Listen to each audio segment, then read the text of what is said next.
manipulated market like that, where the banks that control it can use it against you. I mean, come on. That's pretty tough to consistently win. So I understand it from a trading standpoint, but think of it from a monetary standpoint first.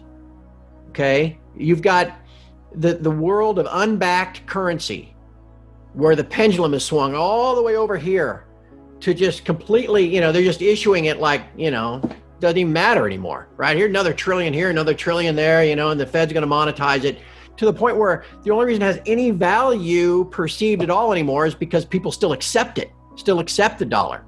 They start to lose confidence in it. That value is going to fall pretty fast because there's so many of them.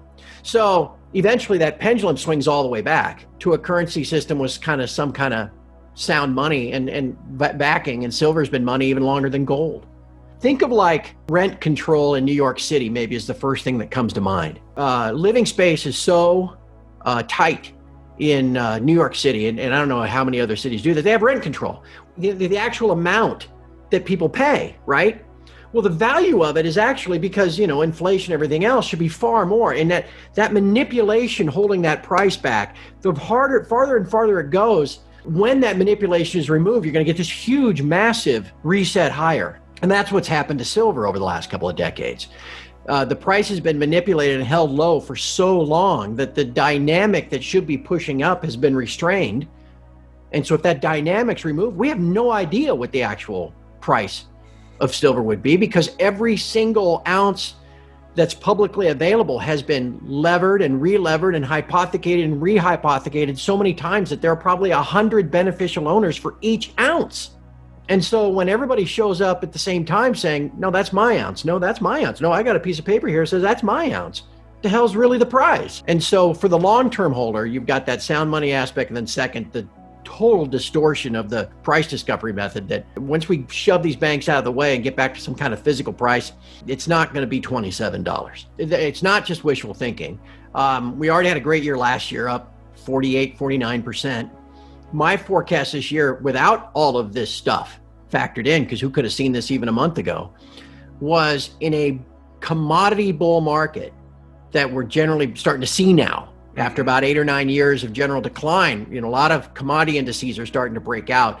And I still think, even though it's, it bounces, I think you have a declining dollar to push that along as we go through this year, regardless of everything else, just because it's such an important industrial commodity. And that's not even, having that price target in place didn't even take into account this soaring investment demand. Right.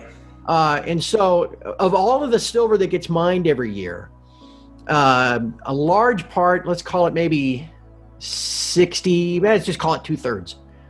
It gets chewed up and consumed in industrial purposes, solar panels, all that type of stuff. The other third is for monetary investment, people buying eagles, and maples and stuff like that. Right. Well, what happens if we double that demand this year? Instead of buying the SLV, just keep buying physical metal. Well, then eventually that's going to sort itself through price, because Jake, this happened back in March, and you'll remember this. Right. Remember when COVID was kicking in, and the liquidity was drying up, and the markets were freaking out, and the stock market was crashing. COMEX silver, the derivative trading, went to 12, and everybody was like, "Hey, I'd like to get me some of that at 12." And then you go online or you go to your local coin shop, and they won't sell it to you for less than 25. And regular people were like, "What the hell's going on here?" I was just on CNBC. They said it was 12. Well, that bifurcation of the market calls into question the legitimacy of the entire price discovery scheme, where you're doing it based off of these phony baloney derivative contracts. Yeah. And so at some point, even though we had QE to infinity announced, shortly thereafter, we were going to get those prices back together. And we met about in the middle, sorted all that out, and then we went from 20 to 30 last summer. The same thing is happening now. I mean, everybody, all this attention in silver, and everybody knows that dealers don't have any of it, and it's all sold out, and they're like, I don't know when we're going to get any, and yet it falls $3 yesterday. If you're like, what the hell's going on here?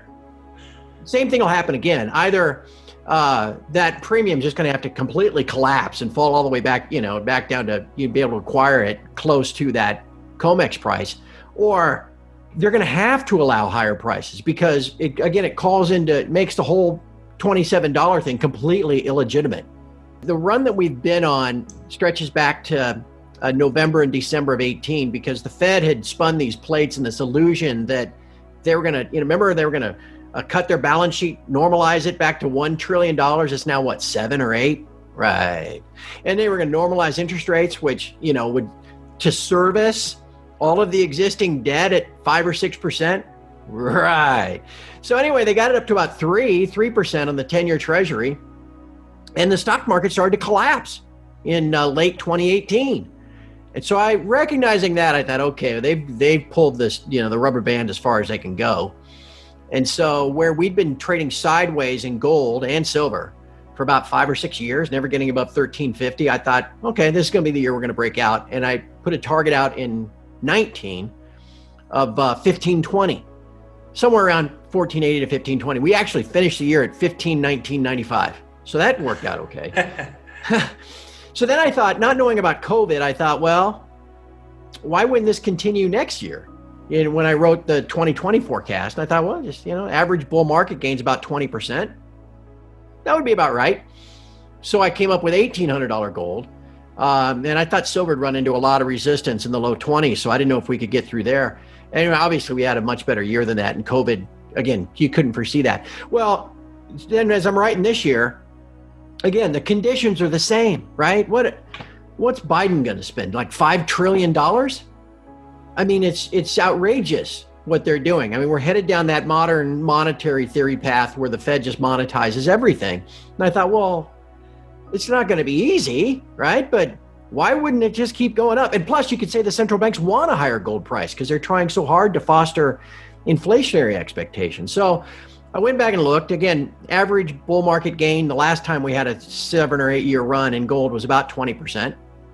So 20% on top of 1900 is 2300.